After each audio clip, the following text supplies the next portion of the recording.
Hola, ¿qué tal amigos? Bienvenidos nuevamente a otro episodio de Lumen Podcast. El día de hoy tenemos un gran amigo, un invitado especial, Cristian Bradna. Él es ingeniero en sistemas con una maestría en negocios de la Universidad Católica de Chile, maestría en liderazgo y coaching de la Universidad de Murcia, estudios de posgrado en MIT y FIU. Ha sido catedrático en cursos de gerencia y tecnología de la Marro, Landívar y USAC. Miembro de las juntas directivas de BDG, empresa líder en transformación digital con más de 600 ingenieros en Guatemala. 2 veces ganador al Premio Nacional de Exportación de Agexport. Director de Uarare, empresa líder en soluciones de compresión de video, inventores del algoritmo de mayor compresión de video en el mundo. Y de One Solutions, integradora de soluciones SAP y Oracle. Padre de 4 hijos, enamorado de la vida, embajador de la felicidad, amante del golf y asiduo lector de historia y de la generación del boom. Bienvenido, Cristian. Buenas tardes, gracias por la invitación, Kini. Me siento privilegiado, me siento contento de poder estar aquí, compartir unos buenos momentos aquí entre amigos y compartiendo con todos los que nos escuchen. Qué buena nota. Vos contame cuál es la generación del boom. La generación del boom es una generación de escritores, digamos que nacen a principios del siglo XX y que al final la Es de mayoría, Latinoamérica, sí, ¿verdad? son La generación del latinoamericanos, son boom. de Sudamérica. Digamos, ahí Sudamérica. destacan gente como Juan Carlos Onetti, Mario Vargas Llosa, Alejo Carpentier, ahí está Ernesto Sábato, digamos, y toda esta gente que hoy está en sus noventas o ya falleció, Neruda es la pertenece generación a del esa boom. generación, ¿o no? Pablo Neruda también, También. sí, hay un grupo grande de escritores. Órale. Aquí interesante vos. Si vi que estás leyendo un tremendo libro, contanos un poquito de ese libro, por favor. Mira, dentro de los libros que me quedaron en el bucket list de cuando estaba patojo, estaba Cien años de soledad, de Gabriel García Márquez. No había tenido la oportunidad de leerlo. Lo había estado posponiendo por bastante tiempo. Lo compré, luego se me atravesaron un par de libros, lo dejaba de leer, luego lo perdí, luego lo volví a comprar y ahora sí lo retomé. Y espero que no se me atraviesen otros libros para no posponerlo. Estoy empezando, 20% del libro, muy lindo, muy lindo. Muy buenas historias, una narrativa, digamos, con muchas invenciones de parte del autor de García Márquez. Vamos bien, me encanta. Qué buena Me onda. encanta mucho García Márquez, es de mis favoritos. Siempre me gusta preguntar de cuál es la mejor manera para vos para downloadear información, ¿verdad? Ya dentro de poco seguramente nos vamos a enchufar y vamos a bajar un montón de información y va a ser rápido. Ahorita hay gente que escucha podcasts, hay gente que escucha audiolibros, otros que leen. ¿Cuál es la tuya favorita? Bueno, tengo varias dinámicas. Miren, en la mañana cuando yo me levanto, tengo dos dinámicas. Tengo una suscripción al diario El País de España y es mi primera lectura. Eh, Luego, después de que desayuno, tengo una suscripción al Economist y entonces veo qué es lo que está pasando en el mundo. Después escucho un podcast generalmente y voy saliendo de mi casa como a las 10:30 de la mañana y ya me integro a mis actividades. Las otras fuentes que uso, te diría, veo bastantes documentales en YouTube. Cuando regreso en la noche a mi casa, no veo muchas series de televisión. A veces me siento desubicado con los amigos cuando empiezan, pero ya viste tal serie de Netflix y la serie de Amazon y de HBO. Y yo digo, no, yo estaba viendo documentales. Yo llego en la noche a mi casa, cuando regreso de mis actividades generalmente sociales en la noche, en la tarde, noche, y digamos ese tiempo del final del día competiría con, por ejemplo, ver una serie, leer un libro, escuchar música. Casi siempre o leo un libro o escucho música y hago algo de meditación. El final del día para mí es una parte muy relajante y la música me genera mucha paz. Entonces, casi siempre termino mi día escuchando música. ¿Qué tipo de música? Yo creo que la música, este es un tema que me encanta. La música para mí es atemporal y transcultural. Atemporal porque te puede gustar música de los años 70, te puede gustar música de cuando Frank Sinatra era joven, de cualquier momento del tiempo, de año 2024, de los 90, del rock ochentero. Entonces, realmente yo escucho de muchos géneros de música y es transcultural porque hoy te puede gustar música africana. Y mañana puede ser que te enganches con música celta, que por cierto me gusta mucho la música celta, me energiza la música celta. Entonces te diría que tengo géneros desde rock pop de los 80s, de los 90s, me gusta mucho el jazz, hay momentos que escucho marimba, hay un par de géneros que no escucho. O sea, he tratado de engancharme con el reggaetón y digo, no, tal vez yo tengo un problema y soy yo el raro, pero no me engancho, por ejemplo, con música como el reggaetón. No me engancho con la música banda y siempre trato de no ir como un paradigma. Entonces, un día conocí un par de personas que las quiero mucho, que escuchaban música banda y dije, voy a escuchar un mes. Y después del mes dije, no, esto no me gusta. Es como rap en español, ¿a vos? Sí, con ciertos... Mucho tema narcocorrido y así. Sí.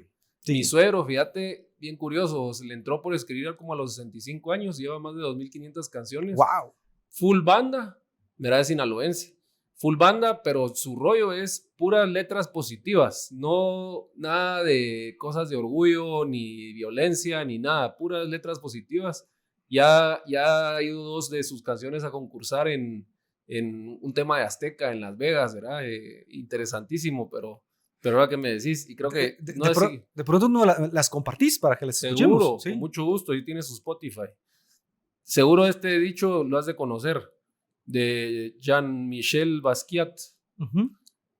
El arte es la manera en que decoramos el espacio, la música es la manera en que decoramos el tiempo. No lo había escuchado, pero me encanta. Bueno, lo voy a hacer mío. Qué buena onda. Sí. Vos me hablabas de un podcast. ¿Cuál es el podcast que escuchás? Mira, escucho varios. Uno de los que más me gusta y que me enganché en la pandemia con él es con el podcast de Dante Gebel, que él graba los domingos.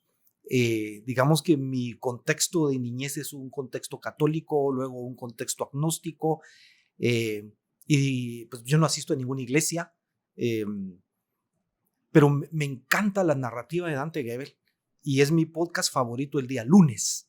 Entonces, escucharlo en esta charla de 1 hora, hora 20, me genera mucha paz en el resto de la semana, me genera mucha enseñanza, y es una dinámica muy positiva. Ese es uno de los que no me pierdo, te diría yo. ¿Sí? Yeah. Sí. Luego me gustan mucho los podcasts que tienen que ver con historia.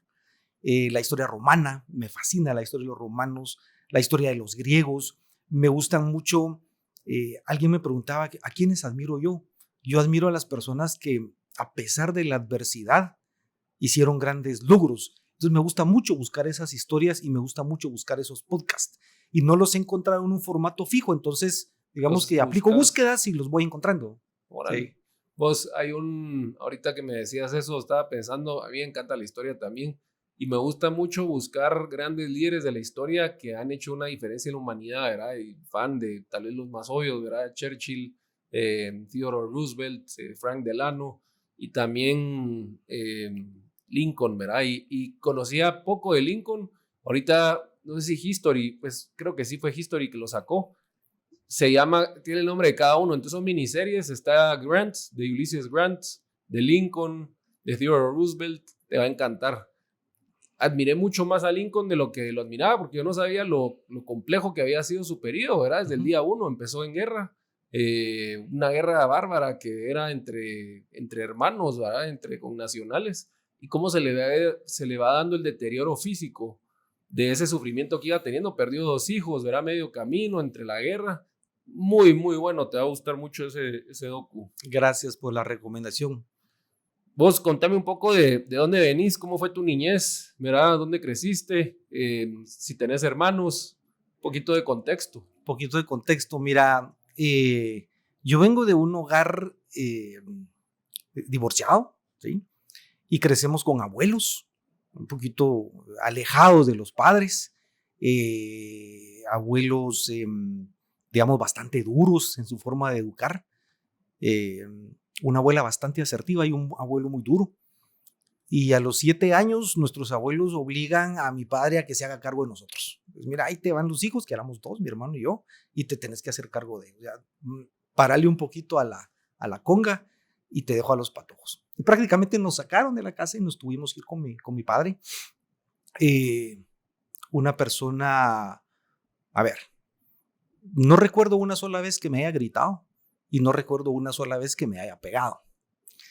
Las veces que me tocaba disciplina me tocaba disciplina con un café, conversábamos con un café y ahí me hacía ver dónde yo había fallado y qué tenía que hacer. Entonces fueron épocas, digamos, bastante bonitas. Sin embargo, mi viejo cae en un problema de alcoholismo crónico. En algún momento quiebra sus empresas. Entramos en una curva descendente espantosa. Vende todo lo que podía vender y el tema del alcohol no para. Finalmente, a raíz de problemas relacionados con eso, a él lo asesinan y a los 16 años regresamos con mis abuelos. Eso de los 7 a los 16. De los 7 a los 16 anduve con mi viejo, güey. Te diría que fueron bastantes buenos años, excepto la parte final, donde yo entendí, experimenté, yo hice lo que es el sufrimiento de una familia en donde el líder tiene un problema de alcoholismo. Es terrible y hoy los entiendo, y cuando me toca charlar con algunos de mis colaboradores que están en una situación similar, tengo la empatía y entiendo y apoyo y ayudo en lo que puedo. Bueno, a raíz de que financieramente mi viejo había quebrado, mi abuelo me dice, mira, pero no te preocupes porque yo te voy a ayudar en la universidad y vas a poder seguir, pero eso sí, yo te ayudo en la San Carlos. Yo no te pago una universidad privada. Pues nos toca pasar de colegios a la San Carlos. Para mí fue una experiencia muy buena haber estudiado en una universidad pública. Conocí amigos realmente espectaculares, de los que todavía somos amigos, y entro a estudiar una carrera que te digo, de verdad que sí era difícil, porque tengo mis comparaciones. Entro a estudiar ingeniería en sistemas y el primer año éramos 1000 estudiantes que entramos en ingeniería en sistemas. Segundo año éramos 200 estudiantes. Tercer año 50. Y después del tercer año pasamos 5 y nos graduamos 5. O sea, de 1000 a 5. Qué filtros tan bárbaros. Era una cultura, te digo, durísima de los cursos. Luego, cuando voy a estas otras universidades, por ejemplo, cuando estudié en la Universidad Católica de Chile, estaba con todos mis compañeros y decía, no, pues aquí qué duros los cursos, ¿cómo hay que estudiar? Y yo decía, duros aquellos. Estos para mí están súper suaves, y sacaba 90, 95, 100 en muchos cursos y sentía muy fácil esa maestría. Cuando fui a la otra maestría de la Escuela de Negocios de Murcia, también yo decía, pero ¿cómo dicen que estos no saben lo que es difícil? Decía yo, eran cursos muy fáciles. Incluso, te digo, digamos, el posgrado del MIT, yo le decía a mis hijos, miren, dificultad 3, la San Carlos, dificultad 10. Wow. Y luego me toca dar clases en la San Carlos siendo un niño realmente, porque yo terminé de 21 años la universidad, y digamos fui un buen estudiante. De hecho, creo que tengo todavía el promedio más alto en la historia de esta facultad. Y entonces me dan cátedras las más difíciles. Bueno, Cristian, ya que sos buen estudiante, vas a dar estas cátedras. Pero la cultura era clavarse al estudiante. Y como sos un niño, porque a los 21 años sos un niño, pues pedaleas con esa cultura, que luego te das cuenta que no es buena, luego te das cuenta que no es asertiva, que realmente no estás ayudando. Pero esa es mi historia de mi paso por la universidad. Me encanta eso y gracias por compartirlo vos. La parte de la universidad, ¿cómo fue adaptarte de venir de una educación privada a pasar a una educación pública? ¿Fue normal? ¿Agarraste la onda rápido? ¿Hubo alguna dificultad ahí? Bueno, mira, en la vida te acostumbras a todo y agarras la onda rápido, pero sí encontrás diferencias y choques. De venir digamos, cuando estábamos en el colegio con mi hermano, aulas de 30 estudiantes, aulas de 25 estudiantes, y entrar a aulas donde hay 200 estudiantes, de los cuales hay 15, 20 estudiantes que se quedan afuera en el pasillo porque ya no pueden entrar, ya no caben, son choques importantes. Lo otro que es una gran enseñanza es el nivel de resiliencia de la gente, porque cuando yo platico de esto, de verdad hay gente que viene del gueto, literal, de abajo, de hasta abajo en la cadena social, y ahí están, echando punta, resilientes, para adelante, y miras esas historias y te inspiran. Entonces conocí mucha gente maravillosa que hoy son profesionales muy exitosos, que de no ser por una universidad pública, no hubieran tenido la oportunidad de desarrollarse. Digamos, si hay un espacio social que llena la educación pública. Órale. ¿Y cómo eras vos, digamos, de estudiante? ¿En el colegio te iba bien? ¿En la universidad te siguió yendo bien? ¿O a lo mejor batallaste más en el colegio y en la universidad fuiste de buenas notas? Yo ¿Te era una... tuvo que haber impactado, Era... perdón que te interrumpa, te Sí. tuvo que haber impactado también como ese, no sé si llamarlo fracaso, pero esa experiencia de down spiral que mencionaste, Ujú. ¿verdad? Que viviste en tu casa, seguramente te hizo cuestionar muchas cosas y decir, puchica, ¿verdad? Para adelante, agarrar esa actitud de resiliencia, voy a estudiar y le voy a entrar con todo. ¿Eras igual en el colegio o en el colegio tal vez eras más relajado? En el colegio era muy relajado, pero me iba bien, digamos, siempre me fui bien. Cuando yo entro a la universidad, entro con una preocupación muy seria y es, bueno, ¿qué tengo en la vida? Tengo a mis abuelos, pero ellos ya están grandes y cada año están más grandes. Pues mi mamá era ausente y mi padre lo habían asesinado y tuve una preocupación permanente y yo creía en ese momento que si yo me esforzaba por aprender tenía más oportunidades en la vida y luego me di cuenta que sí era cierto. Entonces, estos años de universidad yo los combino en aprender mucho, largas horas de estudio y en parrandear mucho, porque sí me tomaba los jueves y los viernes y me encantaba ir a fiestas, me encantaba colarme en las fiestas. Era la edad, a vos también. Cuando no había una fiesta yo buscaba dónde con mis amigos y nos metíamos a los hoteles, nos metíamos al club de oficiales, al centro español, al club italiano, buscábamos dónde y entrábamos. Entonces, jueves, viernes y a veces sábado en la noche, fiesta. Pero el resto de la semana y el resto de las horas, incluyendo los sábados y los domingos, a mí me gustaba estudiar. La universidad para mí fue una época donde yo disfrutaba aprender. No me pesaba pasar 5 o 10 horas en un escritorio leyendo. Me encantaba. ¿Y en qué momento dijiste, quiero poner un negocio? ¿O en qué momento tocaste esa puerta de emprendedurismo en donde dijiste, trabajaste antes en algún lugar, terminando la U dijiste, voy a empezar algo? Sí, ese momento lo recuerdo como que fuera ayer, como que un foco se me prendiera. Mira, yo trabajaba para una compañía bastante grande, familiar. Eh, Ellos están en muchos negocios, en automóviles, en motocicletas, en equipos, en licores. Es un grupo grande.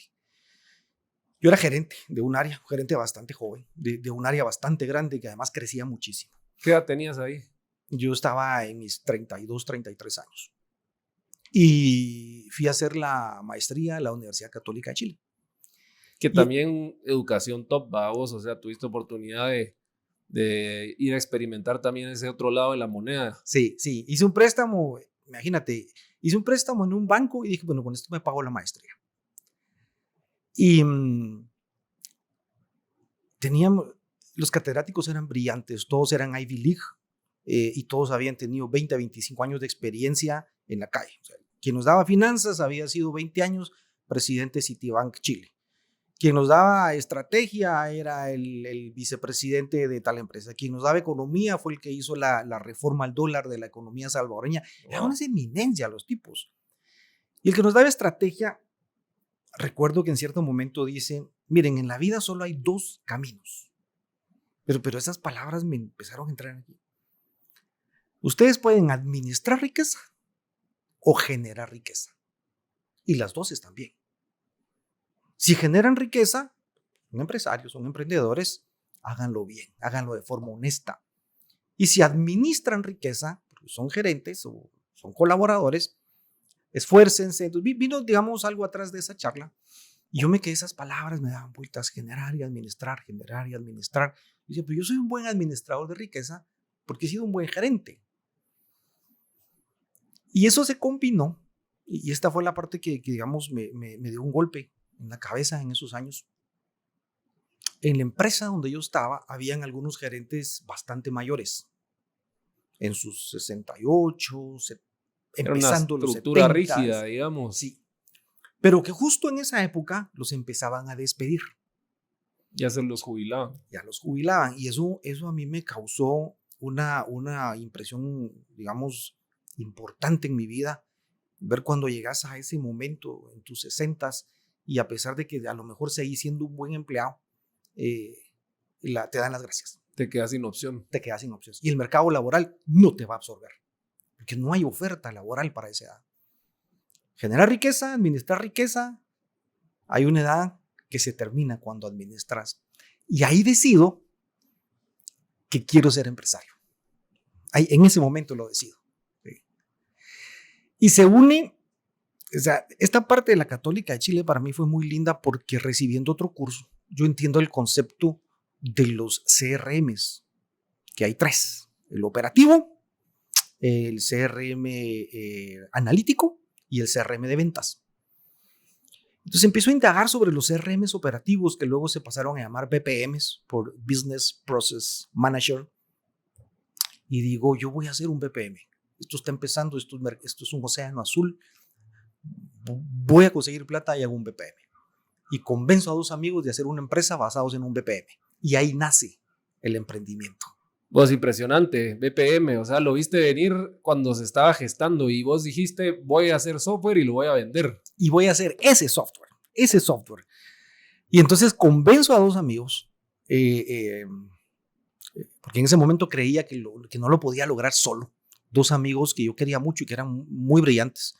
Uno de los cuales se retira rápidamente de la empresa y otro que sigue siendo mi socio de esa empresa hoy en día. Y arrancamos esta aventura. Y hacemos el BPM. Y por un tema de networking, mi primer cliente es el banco más grande de Guatemala, que hoy es el banco más grande de Centroamérica. Y se lo logramos vender a ese banco. Y luego vamos a un banco en El Salvador, y un banco en Honduras, un banco en Costa Rica, y ahí arranca la aventura. Wow. Y mis primeros 8 o 9 clientes fueron bancos. Pero sí tuviste la experiencia de haber trabajado un buen tiempo también con alguien. Sí, cuando trabajé en esta empresa familiar no estábamos mucho en el tema de aplicaciones de software. Estábamos más en el tema de infraestructura. Vendíamos los servidores más grandes para las compañías más grandes de Guatemala, sistemas de comunicación, sí, pues. Era infraestructura. Pero a mí me apasionaba el tema del software, siempre me gustó mucho el tema del software.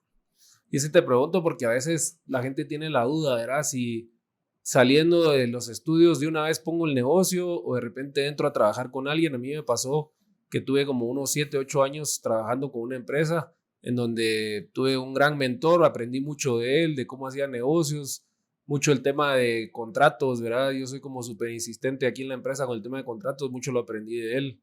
Viejos y conocidos refranes como no hay mal pagador, hay mal cobrador, ¿verdad? Lo aprendí de él. Sí. ¿Crees que es valiosa esa experiencia? ¿Para vos fue valiosa el haber trabajado con una empresa antes de lanzarte? Valiosísima. Yo tuve 2 experiencias laborales. En una multinacional, inicialmente, tenía un gerente ecuatoriano al cual yo le consultaba cosas.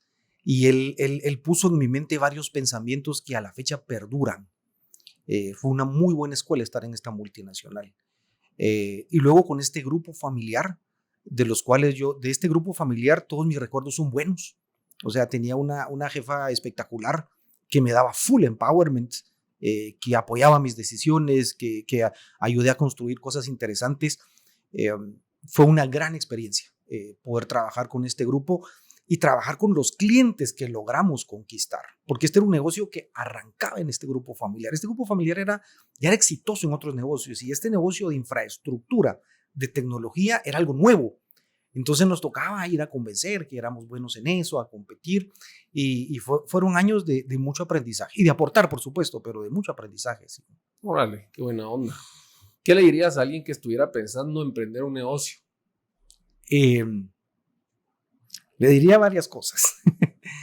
Hace poco he estado dando algunas charlas relacionadas, unas con la felicidad, otras con cómo ser un buen conversador, pero me ha tocado irle a dar charlas a patojos de universidad varias veces.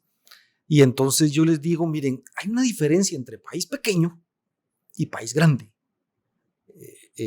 Carlos Mérida decía, país pequeño, sueños pequeños, país grande, sueños grandes. Hay una diferencia porque en país pequeño el network sí cuenta mucho. País grande es economía de escalas gigantes, en donde el network es importante, pero no es lo más importante. Y hay otro elemento, luego te respondo, y es, nosotros no tenemos acceso a mercado de capitales. Y entonces la forma de financiamiento no es tan sencilla. ¿Qué le diría a alguien que quiere arrancar un negocio? Te diría que depende del negocio, pero le diría que por ser un país pequeño, trabaje en construir un network antes de lanzar su empresa, sobre todo si es una empresa de servicios, porque el tema de conocer gente es súper importante para que se te abran puertas. Sí, estoy de acuerdo. hay que trabajar mucho en la parte de networking antes de. Y eso pasa mucho en países pequeños, ¿verdad? Sí. Tienes toda la razón. Sí, si nosotros hemos ido a abrir operaciones, por ejemplo, a Panamá, que es un país más pequeño que este, nos costó 10 años penetrar la sociedad panameña. Abrimos en El Salvador, abrimos en Dominicana, abrimos en Costa Rica y vemos que es el mismo patrón. Sí, pues, interesante. Y aprovechando ahí lo que platicabas, ¿verdad? ¿Qué consejos podrías dar como un buen conversador? ¡Wow! Es que ahí me tocas un tema que me voy a extender. Por favor. Mira, de los 10 tips que usualmente yo suelo tocar, te diría que hay 2 que me encantan, porque los vivo. Mi trabajo es estar en la calle. Si tú me dices, Cristian, ¿y tú qué haces hoy? Estoy con clientes explorando oportunidades de negocios y luego las traslado a mis equipos de ventas. Te diría que hay 2 cosas, no, hay muchas, yo solo voy a decir 2 hoy, que son necesarias en un buen conversador. Una, que no pontificie. Cuando un conversador pontificia, la charla se complica mucho. Pontificiar es cuando yo creo que soy dueño de la verdad única. Y como yo digo las cosas, así son. Yo digo, yo soy pro aborto y todos los que son antiaborto están equivocados. Y yo te voy a decir por qué ser pro aborto es la única verdad absoluta. Cuando haces eso, achicas el círculo y haces un ellos contra nosotros. Sí. Y no fluye la conversación y generas anticuerpos. Decís, yo estoy a favor de la comunidad LGTB.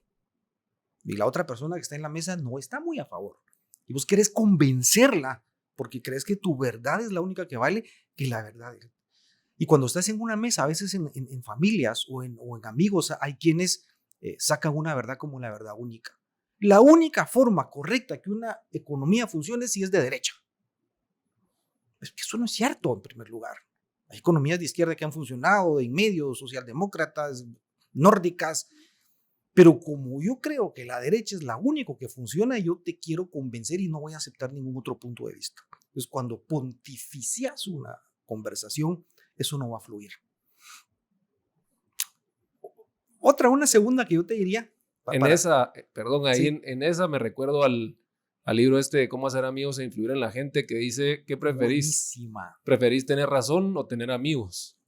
Y a veces se va a una cena alegando a alguien con el otro por un tema, ¿verdad? Y que decís, ¿y qué importa? Pues, ¿verdad? Sí. Así como, está bien. Sí, fíjate que hay un libro que acabo de leer que es de Harvard Business Review, lo leí en un vuelo a Europa hace un mes, que te habla del fitness mental, porque tenemos el fitness de ejercicio, como para que tu cuerpo esté bien, comes sano, haces ejercicio, dormís 8 horas, pero ¿y el fitness mental? Y dentro de los ejercicios de fitness mental, porque tiene que ver con lo que dijiste, decía, te daban técnicas para que tu mente y tu cerebro y tus neuronas se desarrollen más incluso a edad adulta. Y el ejercicio que más funciona, y te lo demostraba con estadísticas, ¿no? Porque Harvard es de mucha estadística, es entrar a una conversación con alguien que piense diferente a ti, pero muy diferente. Y entrar con el objetivo de entenderlo y de empatizar. Imagínate qué reto. Cuando tú haces eso, tus conexiones neuronales se multiplican. Y ese es el mejor fitness mental que puedes hacer. Hay otros, pero ese es el ejercicio más importante para el desarrollo cerebral. Lo importante de entrar a una conversación, a entender, no a pontificiar. Buenísimo. El segundo que a mí me encanta es, no hagas los momentos de otras personas tus momentos. Matas la conversación. Tú me dices, fíjate, Cristian, que estoy preocupado porque esta semana estaba amaneciendo con un dolor en el hombro y cada día el dolor ha ido aumentando. Entonces, ¿qué hace un mal conversador? Yo hace un mes tuve un dolor más fuerte que ese. Aquí, mira, en la cadera. Pero tu dolor no es nada. O sea, mi dolor, pues tú empiezas a usar las experiencias de las demás personas que están en la mesa para tomar protagonismo. Y este era el momento de la otra persona. El buen conversador hace un diálogo socrático. Entonces yo te digo, así Kini, contame, ¿y cómo vas? Pues fíjate que fui con el doctor y qué te dijo y qué te recetó y cómo te has sentido y hoy cómo amaneciste. Pero si yo tomo tu experiencia y la hago mía, te estoy haciendo muy pequeño en la conversación y te estoy diciendo, tu experiencia no importa, la que importa es la mía. Eso, por ejemplo, son dos tips de un buen conversador. Sí. No falta cuando alguien dice, no, es que lo que vos tenés que hacer, ¿verdad? Sí. Y es así como, híjole, ¿este qué cree que tengo que hacer? Me va a decir a mí qué hacer, ¿verdad? Pone una pared en medio de las dos personas, es lo más complejo para una conversación. Qué buenos puntos los que tenés ahí. Una vez un amigo de Sudáfrica, Barney Bukes se llama, me dijo, mira, todo el mundo puede hablar con cualquier persona, ¿verdad? Y esto creo que es más para tema de aperturar conversaciones. Me dijo, pensá, cualquier persona tiene una familia, no necesariamente hijos o casado, pero es hermano o hijo de alguien, primos, qué sé yo.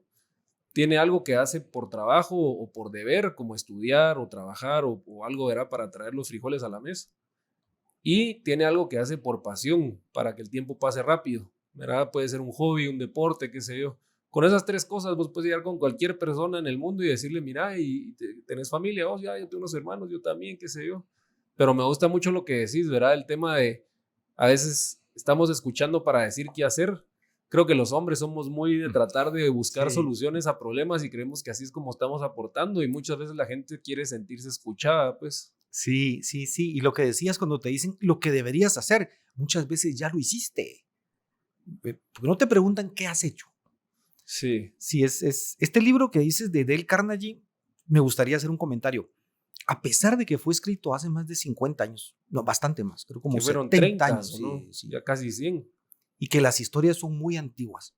Todas son vigentes, porque hablan de la persona, hablan de los sentimientos, y eso no cambia.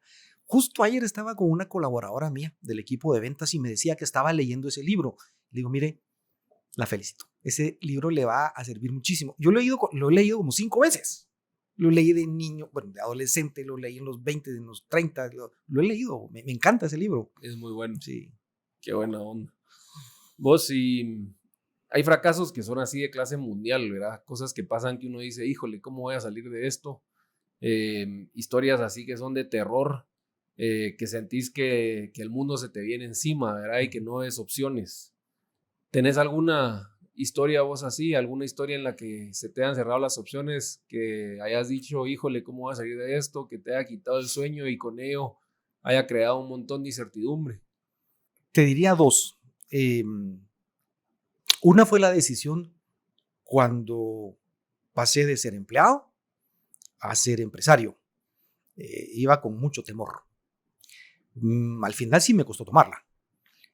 Un día amanecía pensando que ese era el camino y al día siguiente tenía dudas sobre si lo iba a lograr.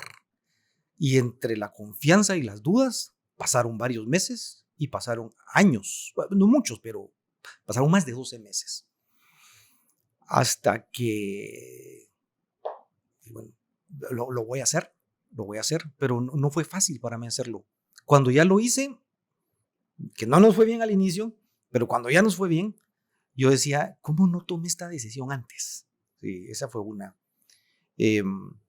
Ahora, hablando de un fracaso, nosotros trabajamos muy poco con el sector gobierno. Y la principal razón es que nos ha tocado ir a proyectos donde nos han intentado pedir plata. Entonces hemos decidido mantenernos alejados del sector gobierno. Pero recuerdo que por un amigo de un amigo nos pidieron hacer un proyecto con una institución de gobierno. Y justo ocurre cambio de gobierno. Y éramos muy junior para entender eso. No se hacen proyectos cuando va a haber cerca un cambio de gobierno. Porque el nuevo gobierno viene a decir que todo lo que se hizo está malo y eso no sirve. Y nos pusieron contra las cuerdas. Tuvimos que devolver toda la plata que nos habían pagado por un proyecto que sí habíamos hecho. Pero había muchas amenazas en el camino. Y tú entregas fianzas cuando trabajas con el sector gobierno. Y vinieron las amenazas de ejecutar las fianzas. Fue un fracaso grande, perdimos plata, perdimos calidad de vida, perdimos la paz durante muchos meses. Ese fue un proyecto que nos hizo repensar el futuro de la empresa y nuestra relación con cualquier grupo de gobierno. Qué grueso, vos, Sí, cómo pasa eso, ¿verdad? Y sí. cabal, como decís, que era un conocido, qué sé yo. Yo tuve una experiencia también que en su momento me llamó la asistente de un ministro y me dijo, mira, dice que si le van a entrar al negocio, ¿verdad? Y yo no lo veía muy claro, tenía un gut feeling de que no era por ahí, ¿verdad? Y en su momento, gracias a Dios, dijimos, no, la verdad es que no vamos a entrar, gracias por pensar en nosotros, pero sí es un tema, ¿verdad? Mucha gente ve como que sí es posible poder ser proveedor del Estado y que aunque se tardan en pagar, pagan, pero también puede crear cierta incertidumbre y crear ciertas tensiones de las que uno no está acostumbrado en el sector privado, ¿verdad? Sí, sí, He visto sí. muchas políticas, algunas empresas que dicen no vamos a trabajar al sector privado y punto, ¿verdad?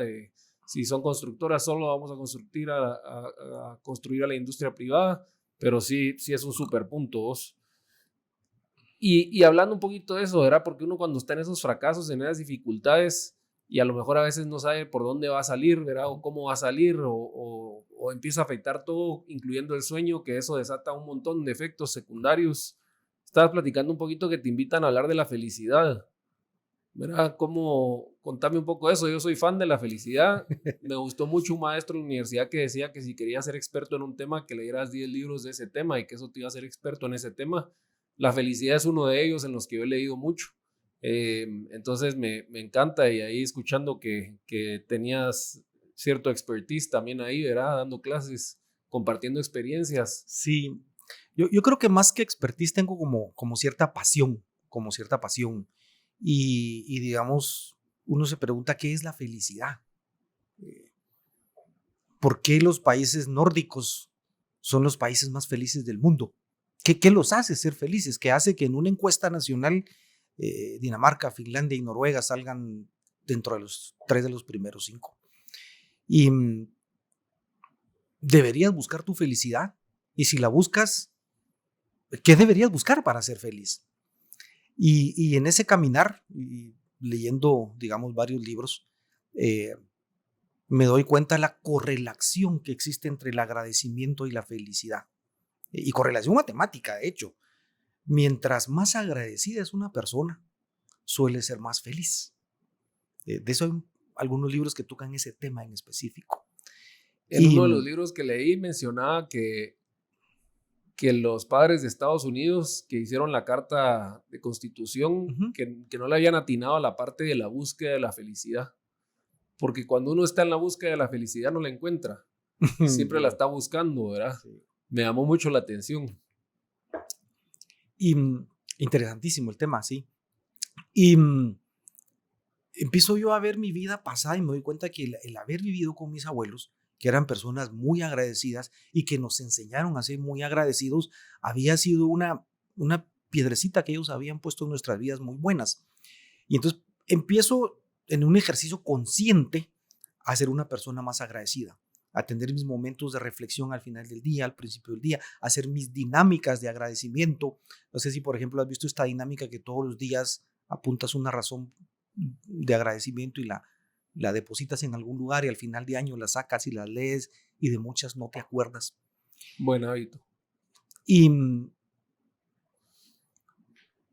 lo que más me impactó de todo lo que leí, luego te cuento, es el estudio que hizo Harvard, bueno, que todavía está vigente, que llevó desde 1934, donde agarraron 100 personas Ya 90 años. y los estudiaron año con año, hasta que muchos de ellos murieron y otros pues ya están muy ancianos. Pero el estudio siguió y fueron agarrando más personas. Pero son personas de todos los géneros, de todos los estratos sociales, de todos los niveles educativos, para que el estudio fuera muy heterogéneo y no fuera orientado a una población.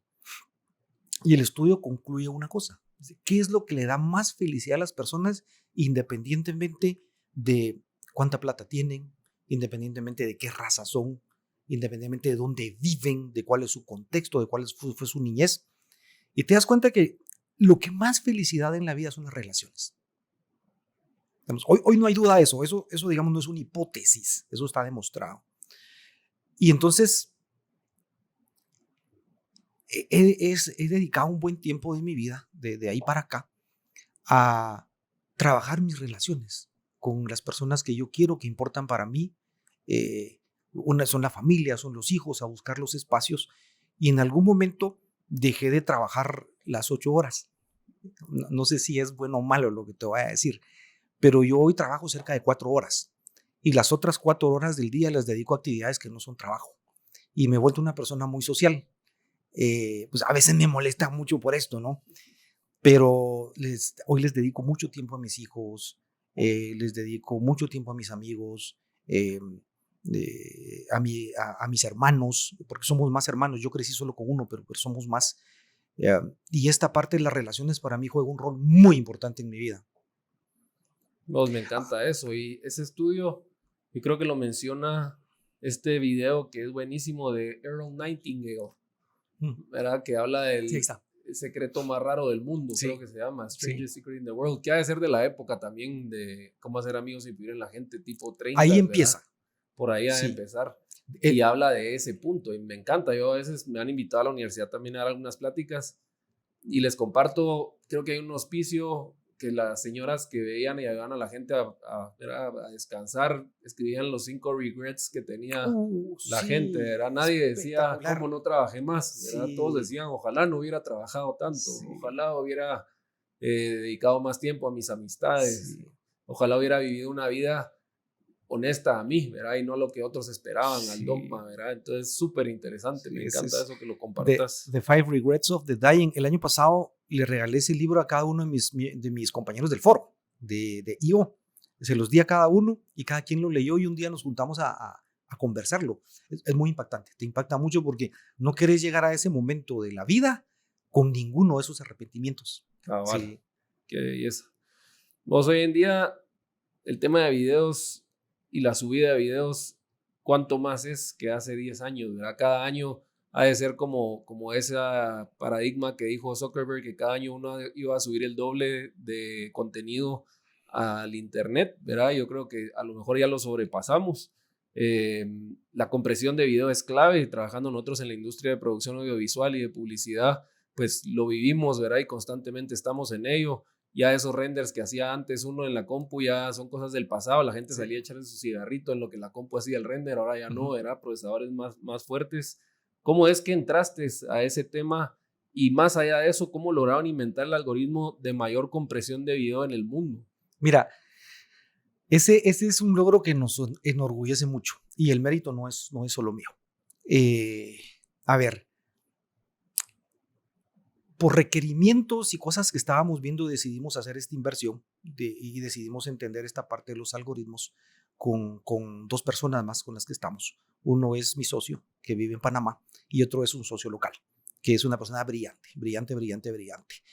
Y llegamos a tener un algoritmo que por cierto, estamos por hacer un startup en Estados Unidos basado en una empresa canadiense, porque es bastante reciente, donde nosotros logramos comprimir 92% un video de 4K sin perder resolución. ¿Qué puertas abre eso? Muchísimas puertas. Por ejemplo, no se puede hacer hoy videovigilancia en línea porque los anchos de banda no te dan y porque almacenar esos videos son cosas gigantescas. Entonces, en el poco tiempo que llevamos, que es este año básicamente, hemos instalado ya en varias flotas de vehículos, flotas muy grandes, 4 o 5 cámaras. Por ejemplo, en camiones blindados. Es uno de nuestros clientes. Van cámaras adelante, cámaras en la bóveda, cámaras en la cabina y cámaras atrás. Se graba 7x24 en la nube y tenés la información en tiempo real en 4K y no usas espacio de almacenamiento. Y eso lo haces con un chip de una telefónica de 10 gigas. 10 gigas al mes nos gastamos. Eso no es nada. Y usamos inteligencia artificial. Mira qué interesante cómo lo hacemos con inteligencia artificial. Cuando el piloto va manejando, nosotros podemos detectar, por ejemplo, si tiene sueño. Entonces emitimos una alarma y el centro de monitoreo levanta. Podemos detectar si subió, nunca me he blindado, no, pero ya tenemos 25 flotas de camiones grandes. Puedes detectar si subió alguien a la cabina que no está autorizado. Entonces, mire, subió una persona a la cabina que no está autorizada. Puedes detectar si se quitó el cinturón de seguridad. Puedes detectar si fuma. Hay muchos patrones que los podemos detectar por inteligencia artificial, monitoreando y transmitiéndolos en tiempo real. Cuando hemos ido a las empresas, digamos que estamos empezando aquí en la región, lo primero que nos dicen es: eso no es cierto. Quiero hacer una demo porque yo soy el gerente aquí de eso y nunca he visto una cosa así. Y estamos trabajando, ya estamos trabajando con algunas instituciones de seguridad, con estas body cam que le pones al oficial aquí, y podemos transmitir, como te digo, 4K con chips muy pequeños, de 50 quetzales al mes los planes, sin perder la resolución. Entonces lo ves espectacular, y también usamos inteligencia artificial porque estamos trabajando con una policía de la región en donde la cámara, a través de un algoritmo, detecta cómo se está acercando el ciudadano. Entonces le hemos entrenado, y yo sé si te estás acercando enojado, si venís agresivo por tus gestos, por el tono de voz que tenés, porque tiene micrófono y tiene bocina. Y entonces podemos emitir una alarma al centro de monitoreo, decir, mire, el ciudadano se está acercando muy agresivamente. Eso es en cuestión de segundos, ¿verdad? Es instantáneo. O si dice malas palabras, digamos, cuando se acerca. ¿Para qué levantas una alarma? Para enviar 2 motocicletas más, o para disuadir al ciudadano a través de un audio desde la central. Mire, sí, señor, usted está haciendo monitoreado, usted no se puede comportar así con la gente. Aquí lo estamos viendo en el centro de monitoreo. Eso lo sabe aterrizar bien rápido, que hay alguien más viendo la situación, sí. ¿verdad? Entonces, eso no lo podés hacer si realmente no comprimís al menos 85% del video. Esto ya lo patentamos en Europa, Canadá, Estados Unidos, la región. Estamos haciendo, digamos, patentes en los lugares que hay que hacerlo. Y nuestro siguiente target es la flota de camiones de Estados Unidos. Son 6 millones de camiones que circulan. Pues no vamos a agarrar 6 millones, pero agarremos el 5%. Es un negocio gigante. Buenísimo. Sí.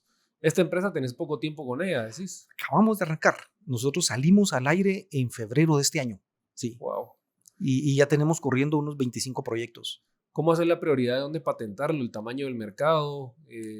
No, nos estamos asesorando. Digamos, hay un ángel guardián que está haciendo una inversión ahora para entrar al mercado de Estados Unidos. Digamos, con mucho conocimiento es como un venture capital al final. Sí, pues. Con mucho conocimiento de los mercados, los procesos de los cuales nosotros conocemos nada. Entonces, con este grupo, digamos, estamos recibiendo toda esta parte de cuál es la ruta. Sí. Interesante, vos. Felicidades por eso. Gracias. Mira, ¿y algún libro que puedas compartir que te haya influido enormemente? ¿Verdad? Platicaste ya de tu pasión por el tema literario y por el boom, pero alguno así que te haya caído en un momento que dijiste, puchica, o si pudieras recomendar uno nada más a alguien. ¡Wow! Y que dijeras, este libro en tu vida te va a ayudar. Yo diría que hoy que las redes sociales generan mucha ansiedad en las personas, y hoy escuchas enfermedades que no escuchábamos cuando éramos niños. Dicen ataques de pánico. Sí, ataques de pánico. Pero, y son reales, eso existe. Ataques de ansiedad. Y yo le digo el otro día a mi hija, mira, pero explícame qué es un ataque de ansiedad. Explícame qué es un ataque de pánico. Y que estás con tantas preocupaciones. Hay un libro muy fácil de digerir, seguramente ya lo leíste, pero que te ayuda mucho a preocuparte de las cosas de la vida de las que realmente te tienes que preocupar. Y no preocuparte de todas estas cosas que al final son vanas. Que se llama Que la vida te importe un carajo. Este es de Mark Manson. Este es un psicólogo gringo. Hizo un par de libros que se volvieron bestsellers. Realmente en inglés es una mala palabra. Sí, me acuerdo. Sí. Como que te importe un carajo, sí. ¿verdad? Sería más o menos. Sí. Ese libro lo he regalado unas 3 o 4 veces a personas que he creído que lo necesitan, y lo he recomendado. Este no es un libro profundo de literatura, no lo escribió un PhD, no es un libro de texto de Harvard, pero es un libro que te ayuda mucho a ordenar tus prioridades y tratar de preocuparte por lo que realmente hay que preocuparse. Y ese fue el takeaway que me llevé yo, que realmente no es que te importe un carajo todo, sino que realmente preocuparte por las cosas muy importantes. Digamos. Que no son muchas. Sí. Las realmente importantes no son muchas. Ese es un buen libro, ¿vos? ¿Qué te apasiona? Me apasionan las relaciones. Me apasiona mi familia. Me apasiona mucho la relación que hoy tengo con mis hijos. Yo tengo hijos de grandes y uno pequeño todavía. La relación que tengo con mi hermana me apasiona mucho también. O sea, toda esta parte de las relaciones humanas me apasiona mucho. Me apasiona mucho ayudar a las personas. Digamos que tengo una parte de mi vida, cuando te decía trabajo 4 horas, no es que las otras 4 no hago nada. Tengo una parte de mi vida donde yo estoy convencido, a través de experiencias de la vida, que No todas las personas llegan al mundo con las mismas oportunidades. Y no es cierto que si te enfocas y trabajas duro, en la vida te va a ir bien. Y no es cierto que los pobres son pobres porque quieren. Eso no es cierto. Hay personas que nacen en posiciones sociales de mucha desventaja. Y que si en vos está darles una pequeña mano, una palanca para mejorarle su vida y lo podés hacer, estás realmente sembrando. Venimos a cooperar en la vida y no a competir. Entonces me apasiona mucho ayudar a las personas. El juego infinito, ¿verdad? Infinite Game. De no Por ver ahí. a tu competencia como Sí, competencia, sino sí, colaboración. sí. ¿Tenés algún ejemplo de alguna historia así que de repente alguna ayuda que pareciera pequeña te haya sorprendido de lo lejos que había llegado? Sí, y te voy a contar una que no es mía, por cierto. Esta forma de pensamiento yo lo he transmitido dentro de la empresa y les pido mucho a mis gerentes, no les pido, a ver, los insto a que cada quien en la medida de sus posibilidades ayude, porque a veces puedes llegar a pensar que solo alguien que tiene mucha plata puede ayudar, o solo una fundación muy grande. No es cierto, es poner un pequeño grano de arena. Y en ese, digamos, en ese proceso, uno de mis gerentes me dice un día, fíjate, me dice, que te recordaste tú de ayudar a la gente. Sí, pues hice lo siguiente. Eh, la señora que me hace limpieza tiene un hijo y el hijo le tocaba el bachillerato.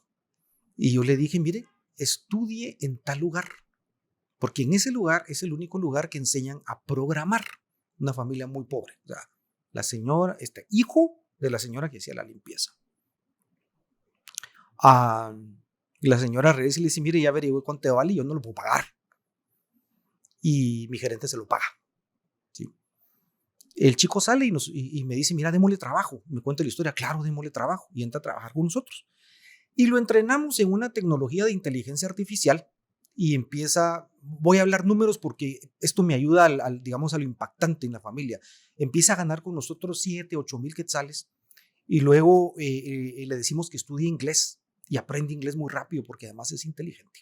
El papá trabajaba de dependiente mostrador en un almacén y la mamá era de limpieza. Y cuando tenía 2 años de estar con nosotros, llega con mucha pena a renunciarnos, porque una compañía americana le había ofrecido $3,500 de sueldo. ¿Te imaginas lo que es un sueldo de esos? Le cambió la vida a la familia. Después se la ayudó a su hermano, pasó lo mismo. Y yo le digo, mira, estoy feliz que se vaya. Estoy feliz que tenga esa oportunidad. Y por favor, que la tome. Estamos ayudando a construir en la vida. Nosotros también construimos casas. Entonces yo le digo a mi gente, pero las vamos a hacer nosotros.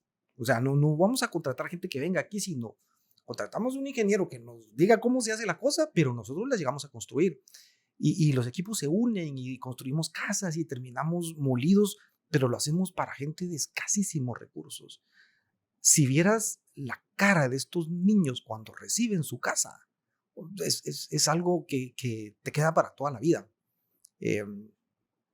Yo recuerdo, voy a terminar aquí, la primera casa que construimos, yo le pedí a una fundación que me dijera qué familia se hace. Entonces me dijeron, mire, ahí en Chimaltenango hay una aldea, se llama Balanyá, ahí hay una familia que es muy pobre. Entonces dije yo, pero ¿será que es cierto? Voy a ir yo a ver si es cierto. Desconfiado en esa época. Agarro mi carro, llego a la aldea, pregunto por la familia, y me dice, mire, para allá, a la izquierda, a la derecha, 5 cuadras, suba, baja, a la izquierda. Empezó a caminar, llego a la casa. La casa tenía una lámina arriba y las paredes eran de plástico, de nylon. Y llegué a la hora del almuerzo. Estaba la señora con sus 5 hijos, chiquitos todos de estatura, no de edad, de estatura, porque la estatura depende de la alimentación. Y yo le empiezo a hacer preguntas sobre su contexto. Mire, cuénteme de usted. Bueno, soy viuda, a mi esposo lo asesinaron, me quedaron mis hijos, pero tengo este terrenito. Y la señora tenía en el suelo unos leños y una pequeña olla con agua, la cual empezó a hervir mientras charlábamos. Agarra como 4 o 5 tortillas que ya estaban duras. Pues ves que las tortillas se ponen muy duras con los días. Y las pone dentro de la olla. Y yo le sigo haciendo preguntas y cuando las tortillas ya se habían aguadado, ese fue el almuerzo de esos hijos, una tortilla para cada niño. Yo me sentí muy mal de haber ido a validar si era cierto que esa familia lo necesitaba. Y fue la primera casa que construimos hace como 15 años. Órale. Y han habido historias de verdad increíbles como esas. ¿Cuántas han construido vos? Bastantes. Han cambiado vidas, qué Sí, bárbaro. bastantes, sí. Vos Becamos muchos niños, qué bueno. apoyamos muchas fundaciones. Sí. Y también veo el tema de liderazgo, era la pasión por liderar. Al final, 600 ingenieros es un número bárbaro, ¿verdad vos? El tema de liderazgo, estudiaste tu maestría en liderazgo y el tema de coaching también. ¿Qué es liderazgo para vos? No me había hecho la pregunta tan atómica. Liderazgo es ser ejemplo para las personas, inspirarlas, apoyarlas y ayudarlas a que logren sus objetivos. Creería que por ahí, sí, por ahí. Como dicen, Sí. levantar donde uno está parado, ¿verdad? Sí. Dejar el lugar un poco Sí. mejor Sí. de cuando uno empezó. Sí. Me gusta ese significado. ¿Tenés algún héroe o alguna influencia positiva en tu vida? Tengo varias personas que he leído y que me han motivado. Por ejemplo, ¿por qué Cincinnati se llama Cincinnati? ¿Por qué se llama así la ciudad? Pues se llama por un cónsul romano, Quintus Cincinnatus. La historia de él me encanta mucho, pero no es la única. Este tipo realmente era granjero, pero había estado en el ¿cómo se llama? En el Senado. Pero no le gustaba la política y estaba retirado. Y se dedicaba a sembrar. Pero cuando el Imperio Romano entra en guerra en el año 453 a.C. y están a punto de perder con estas tribus, estaban alrededor de lo que hoy es Roma, el Senado lo llama a sus 77 años. En 15 días organiza el ejército. Bueno, y lo nombran, además, lo nombran cónsul y lo nombran, ¿cuál es el título? No habían Césares, eso fue después. Lo nombran como es el líder de Roma, ¿no? Organiza el ejército, gana la batalla, regresa, entrega el poder, regresa a su granja. 3 años después vuelve a haber un levantamiento similar. Allá tenía como 82 años y lo vuelven a llamar. Y vuelve a hacer lo mismo. Y todos los años que él fue parte porque fue cónsul y fue patricio, es uno de los hombres más honestos que se recuerdan en la historia de Roma. Pues es una persona con una integridad asombrosa, que hace cosas increíbles y con una humildad muy grande. Y a nivel de ideales, me gusta mucho la historia de esta señora Jeanne de Classon, que ahí por el año 1300, ¿sí? En Francia, pues, el esposo de ella era un noble. Y al rey de Francia le llega el rumor de que están conspirando contra él. Entonces manda a quitarle la cabeza al noble, lo cual no se permitía porque a los nobles no los podías matar así, y la exhibe en varios pueblos. A los Classon les quitan todas sus pertenencias, pero ella logra vender algunas todavía. Se compra 3 buques y los pinta de negro, y las velas las pinta de rojo. Y para vengar la muerte de su esposa, se apodera del Canal de la Mancha 7 años y destruye casi todos los barcos que Francia mandaba a comerciar a Inglaterra.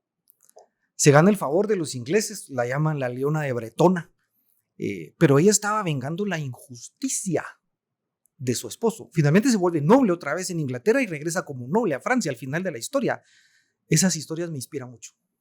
Pues qué buena historia, esa nunca la había oído vos. La de Cincinnati creo que ya había escuchado la relación. Yo como que lo atribuía tal vez a otro estoico o algo. Me encantó el dato. Pero esta sí nunca la había escuchado. Impresionante. Jeanne de Classon, que lo vemos. Cincinnatus se llama Lucius Quintus Cincinnatus. Órale, qué buena. ¿Ha habido algún mindset que has cambiado en tu vida? Algo que a lo mejor pensabas de una manera y en el tiempo te cambió y pensaste de otra. ¿Algún mindset que tuviste que sobrepasar o llevar para poder lograr algo diferente? A raíz de la quiebra de mi viejo, pasamos años bastante duros. Y mi abuelo era una persona, digamos, bastante tacaña. Entonces tuvimos mucha escasez. Esa escasez me afectó en el inconsciente y en el subconsciente, pero yo no me di cuenta. Hasta que un día yo estaba zapeando en el televisor y aparece este predicador de la iglesia Fraternidad Cristiana, Jorge López. Y empieza a contar su historia y dice, miren, yo tenía un par de zapatos de niño porque éramos muy pobres. Crecí, me hice profesional, tuve esta iglesia y tenía un par de zapatos. ¿Por qué tenía un par de zapatos? Porque en mi mente había pobreza. Yo podía tener 50 pares de zapatos, pero seguía teniendo un par de zapatos. Y yo me di cuenta que por estos temas que me habían afectado en la adolescencia, yo me autolimitaba en ciertas cosas, pero ahí lo descubrí. Y entonces, y una de esas eran los zapatos, justo, pero no era la única. Entonces, ese mindset de escasez y de abundancia, y que luego me ayudó mucho el libro de los 7 hábitos de la gente altamente efectiva, donde uno de los hábitos habla de el espíritu de abundancia y el espíritu de escasez. Digo que es un mindset que lo cambié, pero era un área ciega. Yo no veía que lo tenía, pero sí lo tenía. Interesante. Sí. Un amigo de Seattle, de EO Seattle, menciona eso, Chuck Bender. Habla de que él tuvo mucha limitación de chico y vivió mucha pobreza, y él habla de que lo primero que se tiene que hacer para poder lograr llegar a ese punto de abundancia es cambiar ese mindset de escasez, ¿verdad? Qué interesante, y detectaste que estaba en el subconsciente, pues. Pero no es fácil detectarlo, no te das cuenta, es un área ciega. Sí, no es fácil detectar cuando te mandan una señal de esas, ¿verdad? Y de repente ahí zapeando te apareció. Ahí apareció. ¿Algún miedo que hayas vencido? Miedo un poquito sencillo, o extraño. Y es que de niño le tenía mucho miedo por ejemplo, a los ratones, a estos animales como las avispas, pero les tenía mucho miedo, mucho miedo. Lo trabajé. Y después, cuando mis hijos crecieron, yo me dedicaba a cazar a los ratones que aparecían en la casa y a todos los animalitos estos extraños. En la casa de mis abuelos, como estaba en un área, digamos, un poquito de campo, había muchas ratas grandes. Cuando te digo muchas, probablemente si ibas a la parte hasta atrás del terreno, te topabas con 20 ratas. Pero no ratones pequeños, sino ratas blancas grandes, y esas me daban mucho miedo. Ese fue un temor, sí. ¿Cómo hiciste para trabajarlo? Me compré una pistola de balines y empecé a entrenar puntería. De frente. Y entonces las mataba de lejos al principio. Después ya no, después las podía agarrar con las manos. Increíble. Si pudieras hacer algo por Guatemala, ¿qué sería? Wow. Estoy estructurando la respuesta porque sí lo tengo claro. Nosotros somos un país que tiene una enorme desigualdad. Es decir, aquí el 3.5% de la población es dueña de casi todo y el 96.5% no tiene nada. El dinero no te da felicidad, pero la pobreza sí te genera miseria, sí te da miseria. Si pudiera hacer algo por Guatemala, trabajaría en una estructura social como la de los nórdicos, que no es ni socialismo ni capitalismo, te diría que es un capitalismo con responsabilidad social para ayudar a esta gente que viene de hasta abajo, que trae una desventaja muy fuerte, y poderle dar acceso a más educación, a salud, a seguridad, porque tenemos indicadores tristemente los más duros de la región, y en algunos somos líderes mundiales. Ayer leía, por ejemplo, Haití, sí, le ganamos a Haití en muchas cosas. Algo que a mí, digamos, me impacta y me preocupa es el índice de cociente intelectual de Guatemala. Somos el tercer país en el mundo al revés. Solo 2 países tienen IQ más bajo que nosotros. Nuestro promedio es 56, y eso es directamente proporcional a la alimentación. Imagínate, metes ahí a esa ecuación la inteligencia artificial y las nuevas tecnologías, y qué cantidad de gente podrá usar eso en Guatemala, pues, ¿verdad? Muchísima. Y es que la inteligencia la formas entre los 0 y los 6 años. ¿Cómo? A través de alimentación. Si pudiera hacer algo por Guatemala, haría programas sociales orientados a darle educación y salud a las personas. Porque con esas dos cosas que les des, el país progresaría mucho. Es lo que hizo Chile.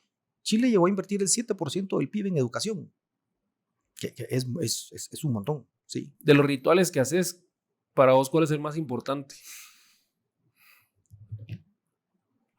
No tengo uno importante. No tengo uno más importante. Hago meditación, hago mis meditaciones. ¿Cuánto tiempo meditas? No mucho. Medito unos 15 minutos, 20 máximo en la mañana. ¿Todos los días? Sí. Y no todos los días, algunos días no. Unos 5 días de la semana. Sí. El ritual de ejercicio, trato de ir al gimnasio 3 veces a la semana. ¿Qué haces? ¿Pesas? ¿Aeróbico? Hago 45 minutos de cardio y después hago 45 minutos de pesas para mantenerme. Y 2 días a la semana juego golf, entonces trato de caminar y no usar el carrito, entonces ahí camino 10, 12 mil pasos. Nos conocimos jugando golf, vamos. Nos conocimos jugando golf, sí. ¿Qué otro ritual te diría que es para mí importante? Los momentos de comunicación con mis hijos. Por ejemplo, una de mis hijas trabaja conmigo y yo creo que este podcast lo va a escuchar. La amo con todo mi corazón.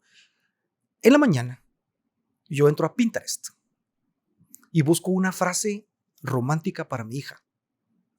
Eres una princesa, te amo con todo mi corazón, eres la mujer más linda del mundo. Pero van acompañadas de diagramas muy lindos, de fotitas, de corazoncitos que yo no puedo hacer eso. Y entonces, ¡pum!, la grabo y se la mando. Y le pongo un mensaje. Te amo con todo mi corazón, que tengas un buen día. Luego hago lo mismo con mi hijo el pequeño y se lo mando. Ese ritual de comunicación con ellos para mí es algo muy importante en mi día. Muy importante. Qué bonito, vos. Sí. Qué bárbaro. Si pudieras hablar con Cristian de 18 años, ¿verdad? Que tuvieras una ventanita ahí, te vas en el tiempo y pudieras darle una frase, un párrafo, una recomendación, tal vez algo que te hubiera servido a vos a esa edad, pensando lo que venía. Le diría que busque, entienda y practique ser asertivo.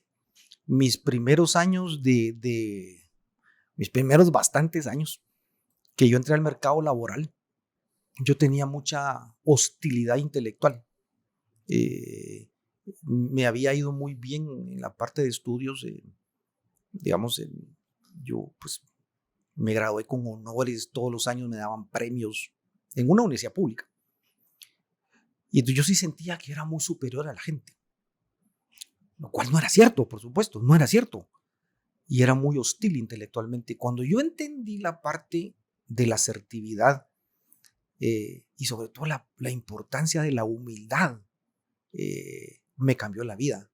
Y me daba vergüenza lo que yo era antes de eso.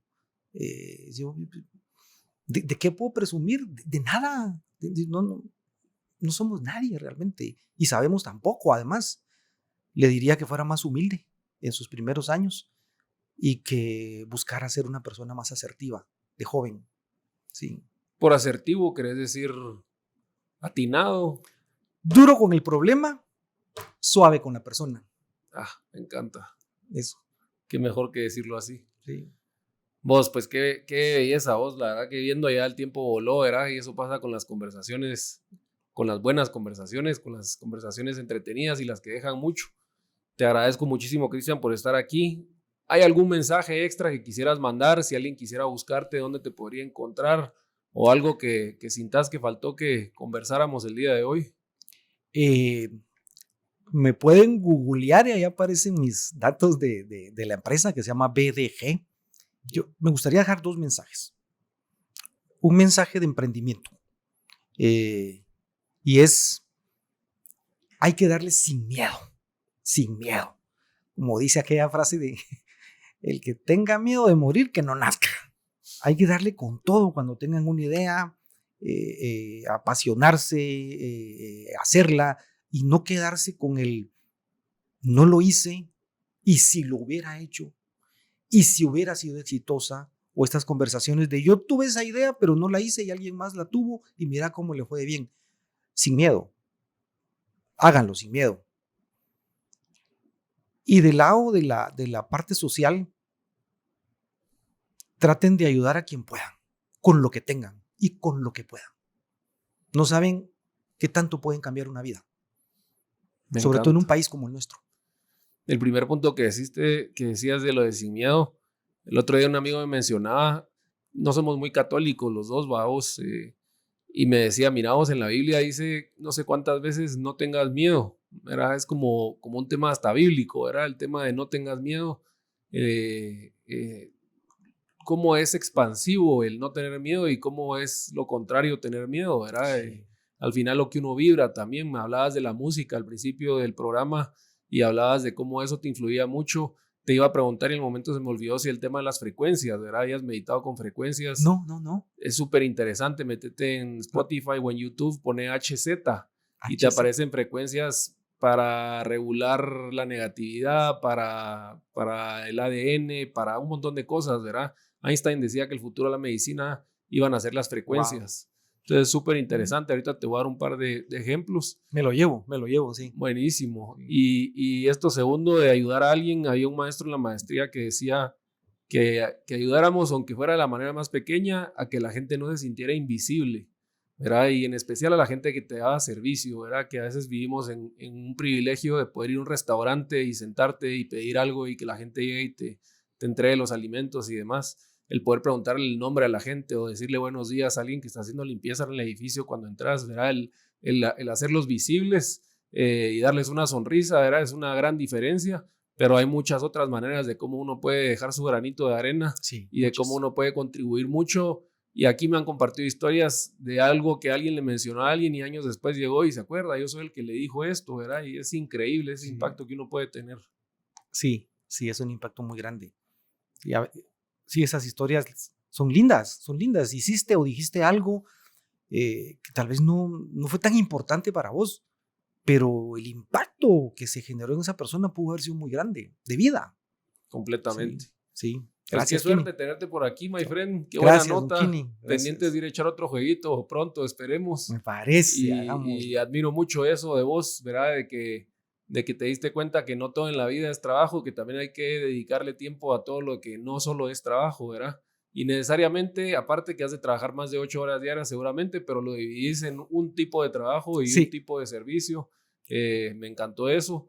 Y pues mil gracias. Seguramente te vamos a invitar de nuevo y nos encantaría que volvás y compartas más anécdotas, que esas historias que nos contaste son fenomenales. Yo me voy agradecido y también he aprendido aquí con todo lo que nos has contado. Buena onda. Muchas gracias, amigos. Ahí lo tienen. Un programa más de Lumen Podcast. Hasta la próxima.